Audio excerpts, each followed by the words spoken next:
चित्रपटासाठी पहिल्यांदाच पसायदान येतंय मराठीमध्ये. तर ते गायला मिळणं मला वाटते मी खूप भाग्यवान आहे. सगळीच असतात अगं. प्रत्येक गाणं एक नवीन नवीन चॅलेंज घेऊन येतं तुमच्यासमोर असं मला वाटतं. वारावा हे ऋण सोडा, वारावा हे ऋण सोडा.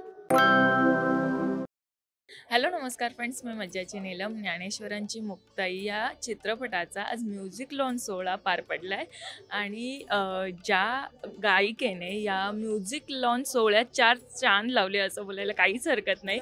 तशी बेलाताई माझ्यासोबत आहे. ताई कशी आहेस? एकदम छान. काय सांगशील की म्हणजे पसायदान घ्यायला स्वतःचा व्हिडिओ आलाय, माऊलींची कृपा आहे? माऊलींचीच कृपा आहे आणि ती श्रद्धा कलाकाराची लागतेच. आणि मला वाटतं ते सगळं मग माऊली आपला देव घडून आणतो. आणि तसंच या चित्रपटाच्या बाबतीत मला वाटतं ही सगळी कुंडली सगळ्यांची जमून आलेली आहे. मग घनु वाजे गुण गुण असेल किंवा मुंगी उडाली आकाशी असेल, आदी मध्य ऊर्ध्व असेल किंवा आता पसायदान असेल, ही सगळी गाणी या चित्रपटासाठी गाताना एक वेगळी अनुभूती, एक वेगळी प्रचिती रेकॉर्ड करताना वाटत होती. आणि आज तुम्ही बघता की इतकं सुंदररित्या आहे हा सोहळा पार पडला. तर असा सोहळा रंगतदार प्रत्येक दिवशी थिएटरमध्ये व्हावा हीच इच्छा आहे. येस, पण आज एक स्वप्न देखील पूर्ण झालंय. नक्की, नक्कीच. इतक्या अप्रतिम रचना गायला मिळणं, त्यातून चित्रपटासाठी पहिल्यांदाच पसायदान येतंय मराठीमध्ये. तर ते गायला मिळणं मला वाटते मी खूप भाग्यवान आहे. आणि हा फक्त माऊलींचा आशीर्वाद आहे, त्यांनी करून घेतलंय आणि दिग्पालची इच्छा. त्यामुळे पण आता जसं मग अशी ऐकलं की दिग्पाल यांचा फोन आला, दिग्पाल दादांचा फोन आहे ना, हा सगळ्यांना सुखकार देणारच फोन असतो. सो तो फोन आला आणि जेव्हा कळालं की अशा कलाकृतीसाठी आपल्याला गायचंय, सो काय भावना होत्या आणि ती प्रोसेस कशी होती? दिग्पालसाठी गातानाच कायमच आनंद असतो. कारण का मी मगाशी पण म्हणलं की तो अत्यंत एक संगीताची जाण असलेला, काव्याची जाण असलेला दिग्दर्शक आहे. तर त्यामुळे तो काय करणार आहे, तो कसं करणार आहे हे त्यांनी खूप छानरित्या योजलेलं असतं. त्याच्या मनात फार आराखडे त्याचे ठरलेले असतात.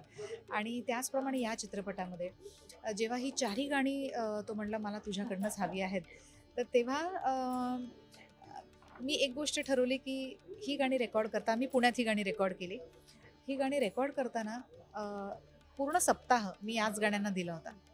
त्याच्यामध्ये मी दुसरं कुठलंही गाणं रेकॉर्ड केलं नाही. कारण का थोडासा वेगळ्या गाण्यांचा हँगओव्हर पण तुमच्यावर राहतो. तर एका वेगळ्या मूडचं गाणं गायलं तर तो हँगओव्हर राहण्याची शक्यता असते. त्यामुळे I took the utmost care की आपण या सप्ताहामध्ये फक्त ह्यालाच वेळ द्यायचा.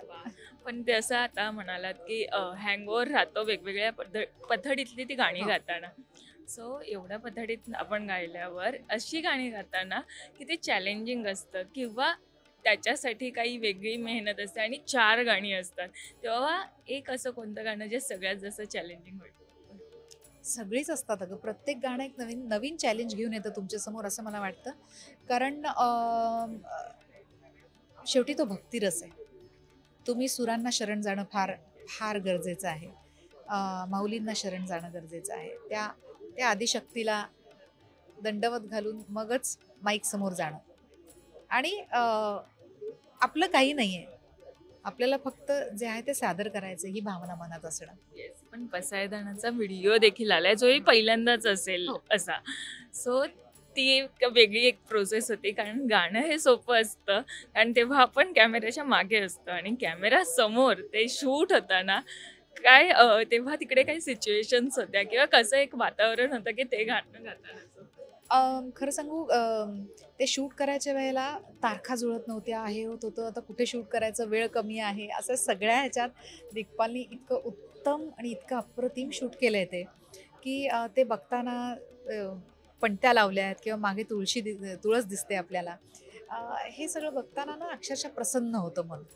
आणि त्याने ते इतकं सुंदररित्या त्याच्या मनातनं ते स्क्रीनपर्यंत आणलेलं आहे.